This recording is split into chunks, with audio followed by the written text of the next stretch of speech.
Então, a primeira questão que a gente vai resolver hoje é a questão 28 da página 171 do capítulo de Introdução à Geometria Analítica. Vamos ler juntos, então. Na figura acima, extraída do texto Congonhas do Campo, de Robert C. Smith e Marshall Goldenroth, um sistema de coordenadas cartesianas ortogonais x ou y indica as posições das 12 estátuas dos profetas esculpidas por Aleijadinho na entrada do Santuário Bom Jesus de Matozinhos.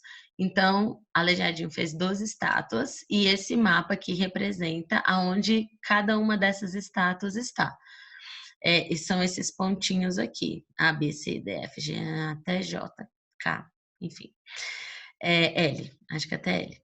Continuando, as estátuas identificadas pelas letras G a L estão dispostas simetricamente em relação ao eixo OY. Daí a gente já vai ver que vai exigir um conhecimento da gente sobre simetria com relação a eixo.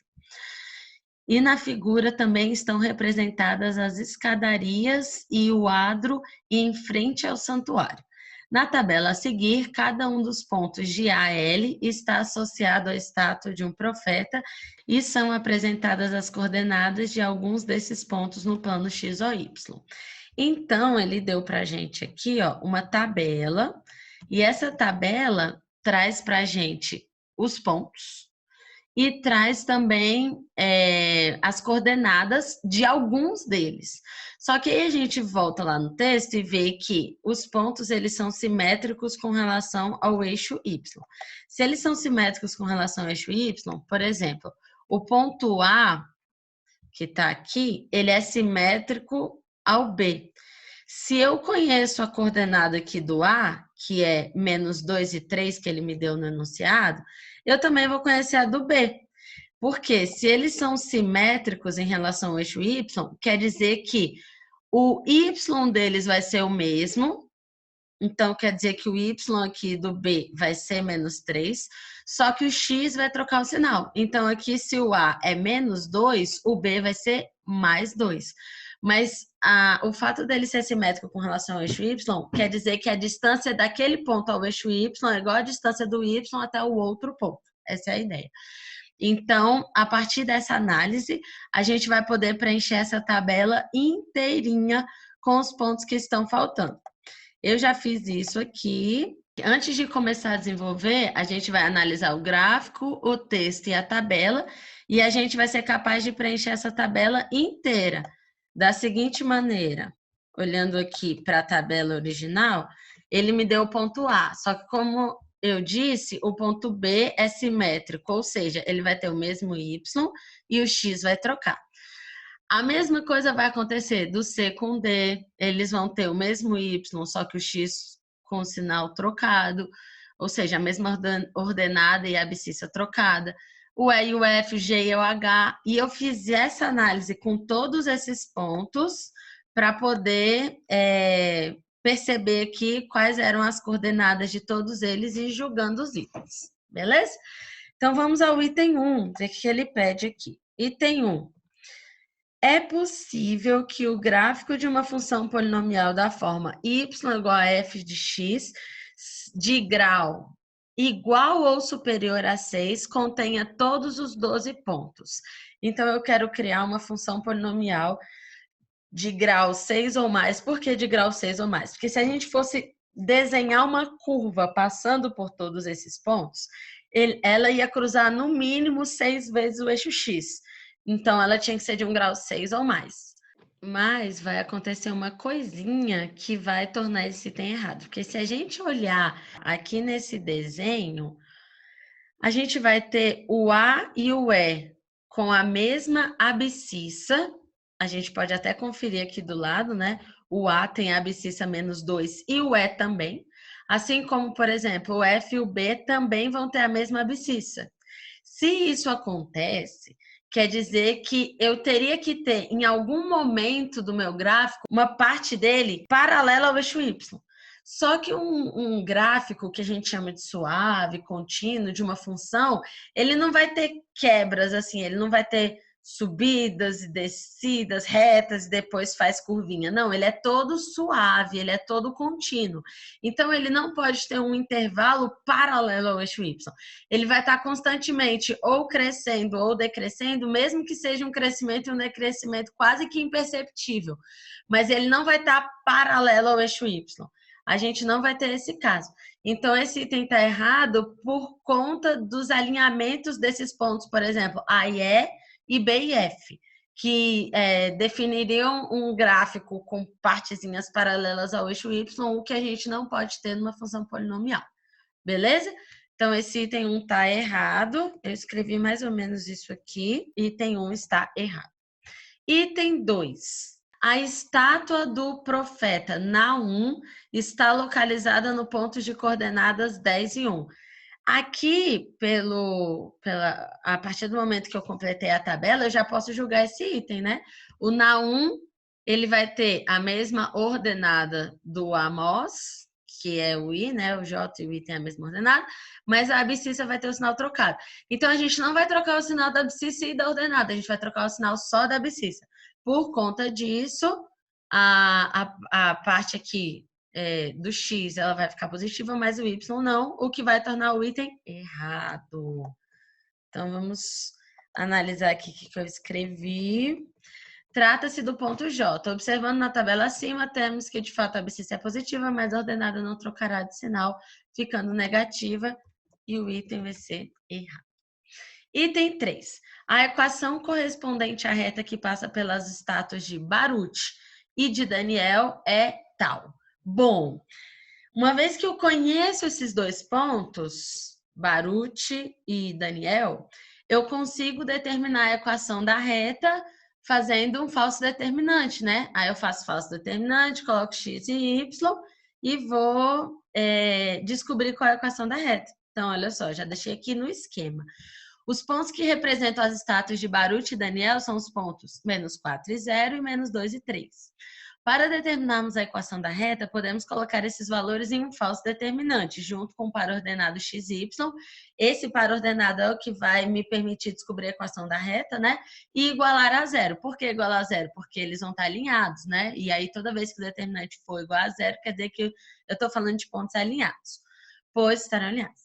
Determinarão uma reta.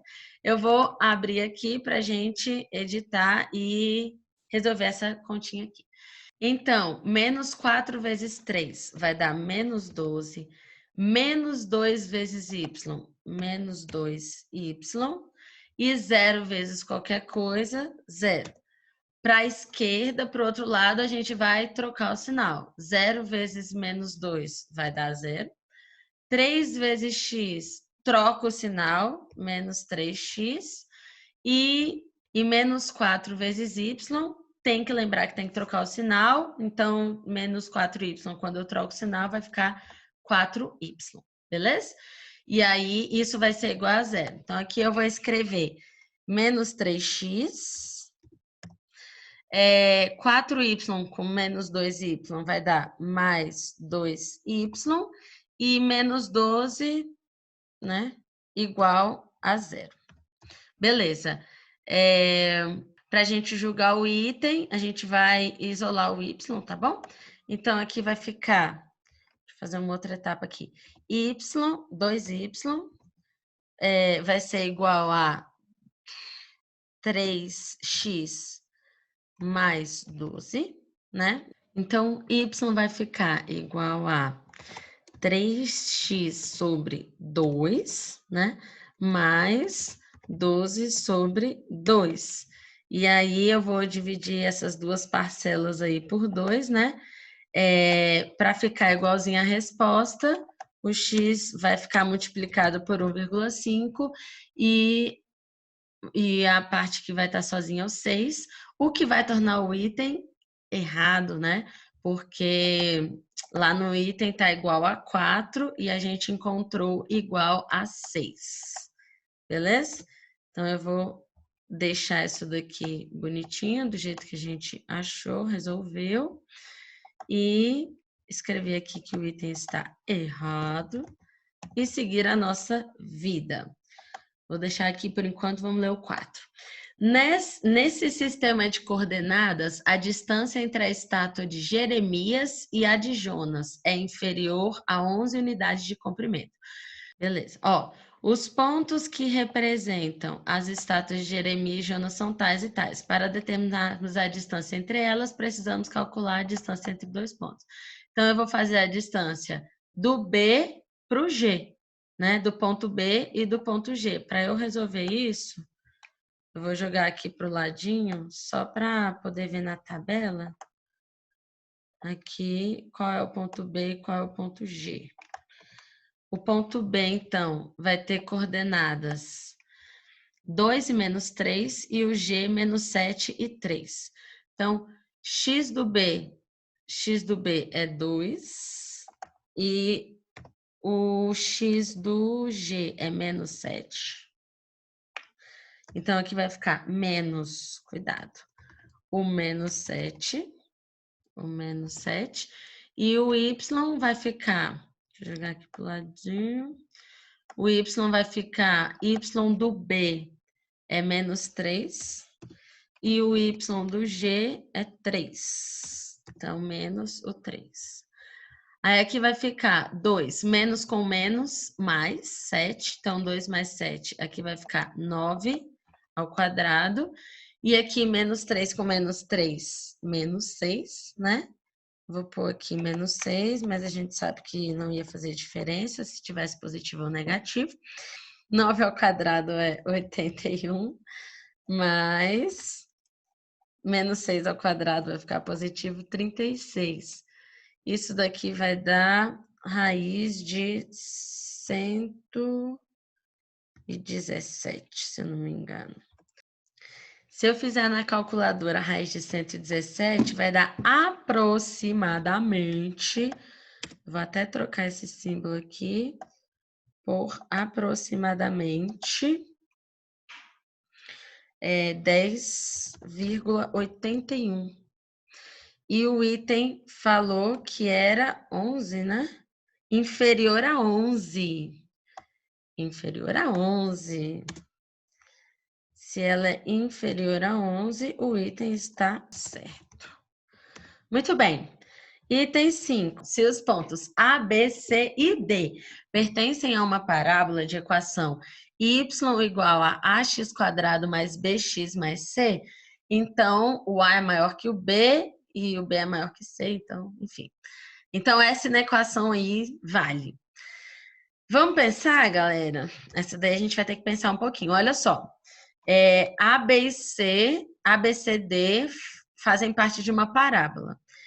Então, seguinte, se a gente pudesse colocar isso desenhando mais ou menos, ó, ficaria uma coisa mais ou menos assim, né? Claro que ela estenderia para lá, oh, caramba. Claro que ela continuaria, né? Aqui, nossa, ficou bem mais ou menos, mas ficou bom, gente, eu gostei, confesso. Então, a ideia seria a seguinte, essa seria uma parábola que passaria pelos 4 pontos que ele pediu.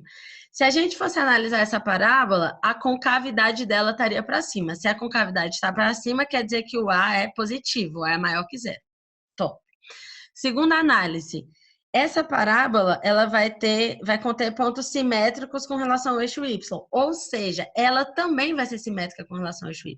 Se ela vai ser simétrica com relação ao eixo y, quer dizer que o b é zero, porque todas as vezes que o eixo de simetria é o próprio eixo y, o b é zero. Então, ó, a gente acabou de ver que o a é positivo e o b é zero. E agora o c. O C não determina exatamente aonde a parábola corta o eixo Y. Se a gente for ver, aqui é a origem e ele vai cortar abaixo da origem. Então, esse valor aqui que vai cortar, ele vai ser negativo. Ou seja, eu tenho uma parábola cujo o A é maior que zero, o B é igual a zero e o C é negativo. Então, se eu tenho todas essas informações, vou fazer aqui uma coisinha, a gente vai ter direto que o A é maior que 0, B é igual a 0, C é igual a 0, o C é menor que 0, logo, essa equação aqui vale, o que torna o item certo. Beleza. E o último item dessa questão vai ser o item 6. É igual a 7,5 unidades de área, a área do triângulo, a área do triângulo de vértices nos pontos correspondentes à estátuas de Ezequiel, Oséias e Joel. A gente tem esses pontos, né? A gente vai ter inicialmente aqui. Conhecendo as coordenadas dos vértices do triângulo, a gente pode calcular a área a partir da fórmula área é igual a módulo do determinante sobre 2, no caso do falso determinante, né? Os pontos que representam as estátuas de Ezequiel, Oséias e Joel são os pontos pá. O que eu vou fazer? Vou calcular o falso determinante, depois vou calcular a área para ver se bate com 7,5 do item. Beleza? Então vamos lá. A gente vai ter aqui que o determinante vai ser igual a... Vou resolver aqui, tá? Lembrando que para o lado direito mantém o sinal, para o lado esquerdo troca o sinal. 4 vezes 3, 12. 2 vezes 3, 6. E 7 vezes 0, 0. 0 vezes qualquer coisa aqui, 0. Para cá tem que trocar o sinal, hein? 3 vezes 7, 21. Só que trocando o sinal vai ficar menos 21. 3 vezes 4, 12. Trocando o sinal, menos 12. Beleza. Aí a gente poderia aqui cancelar o menos 12 com 12, né? E menos 21 com 6, só colocando aqui 12 menos 12 mais 6 menos 21. Isso daqui é esse primeiro com o segundo cancela, aqui vai dar menos 15. Só que a fórmula diz que a área é o módulo do determinante, que a gente achou menos 15, sobre 2. O módulo de menos 15 é 15, 15 por 2, a área vai ficar 7,5, conforme o item disse. Ou seja, o item está correto, certo? Beleza? Ótimo. Espero que vocês tenham entendido essa questão e qualquer coisa, estamos aí. Tchau, tchau.